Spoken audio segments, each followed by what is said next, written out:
I have to say, I'm kind of amazed that we're holding this hearing. To me, it's remarkable that the idea of actually, as you were just saying, Ms. Morin, the idea of enforcing our laws, protecting our border, securing our streets from criminals, it's amazing that that's controversial at all. And it says something a lot about the other side of the dais that we're having this hearing today. Let me just ask you, Mr. Reifland-Melnick, I mean, is it really such a bad idea to deport people like the criminal who killed this young man? This is Travis Wolf. He was 12 years old when he was killed.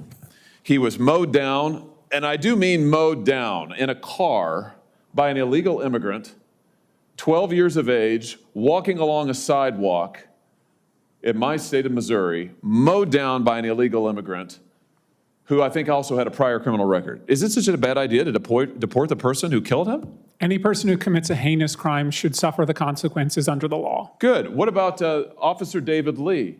Officer David Lee was killed in Missouri just a few months ago by another illegal immigrant, once again in a car, who used it as a lethal weapon to ram him and kill him.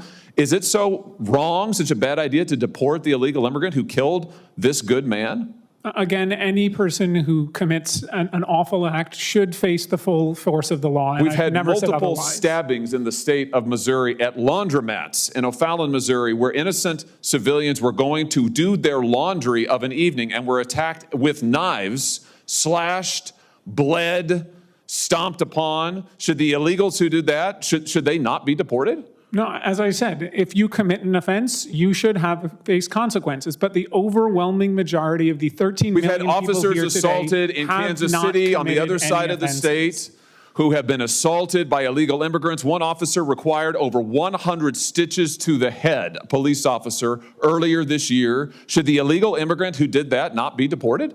Again, they should face the consequences of the law, but they are a very small minority of the population that President Trump is promising to deport. Well, let's talk about the rest people. of the people who you don't want to be deported.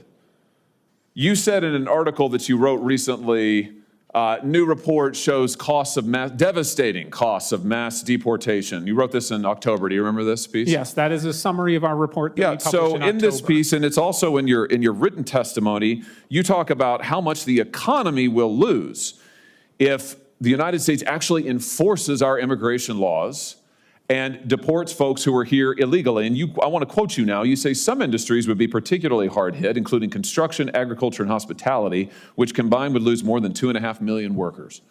What's the argument here, that there aren't American workers who are available to do those jobs? No, and as I said previously, there likely are, but the issue is that— And you don't want their wages to rise? I think that we want to pass a path to citizenship so we can have a level and fair playing field for every American. Why would you want American citizens and those who are here lawfully to have to compete against illegal immigrants who, by the way, are often paid not minimum wage, who are not given the federally mandated benefits precisely because they're here illegally? Why would you want to drive down the wages of millions of working Americans who can't get those jobs in construction, agriculture, and hospitality because illegal immigrants are getting them? Suppressing wages in the meantime. Why would you want to do that? Well, if you'd been here for my initial testimony, you know I don't want— Oh, listen, I read your testimony word for word, and I've been watching it, and I know what the answer is. You don't actually care about working people because you're absolutely hell-bent on this ideological agenda of opening our border. You want to give everybody who's here a path to citizenship. You want blanket amnesty. You talk about mass deportations.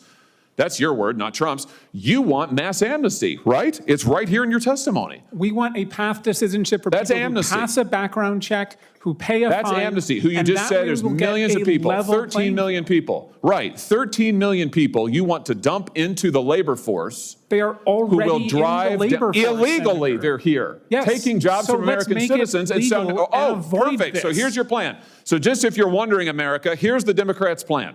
Take the 13 million plus illegals who are here, taking jobs from Americans, taking wages down, taking health care benefits, and bring them here legally so that they can continue to drive down wages, flood the labor force, and suppress Senator all of the Hawley, above. they can't flood the labor force if they're already part of the labor force, which is they are flooding the labor force now. That's what's happening now. Why do you think wages have flatlined? The majority have been here for over 15 years. Many millions have been here since the Reagan administration. And what has happened to working class wages in that time, Mr. Reifland-Melnick? Working class wages are currently going up. Yes, oh, really? They've gone up over the last 15 years?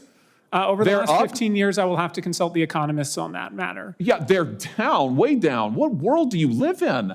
Listen, Senator Hawley, they here's are the all- deal. The Are you American familiar with people the phrase, just voted. "Don't The American cut off your people nose to just spite your voted. face"? Well, you know what? It's my time, not yours. So you're here to answer my questions, not to offer a soliloquy. And let me just end with this. The American people just got a good look at your economic program, and they voted against it.